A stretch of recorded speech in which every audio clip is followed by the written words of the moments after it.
Huwag kang sisigaw, ha? Okay. Miss, hindi kami magnanakaw. Mga pulis kami. Ako si Lieutenant Garcia. Siya si Lieutenant Conde, ano? Taga Station 12 kami. Okay?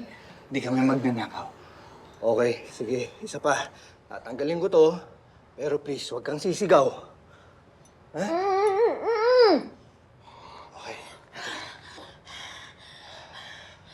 Anong ginagawa niyo dito sa office ni Mayor? Pwede mo malaman kung anong pangalan mo? Ella, sekretary ako ni Mayor. Anong ginagawa niyo dito? Tatapatin na kita dahil mukha ka namang mapagkakatiwalaan. Iniimbestigahan namin si Mayor. Para saan? Malawak ang korupsyon dito sa Calabari. Meron ka bang alam tungkol sa mga kalokohan ni Mayor? Wala. Wala akong alam dyan. Nakikiusap ako sa Ella. Walang pwedeng makaalam na nandito kami. Lalong-lalo na, hindi pwedeng malaman ni Mayor na iniimbestigahan namin siya.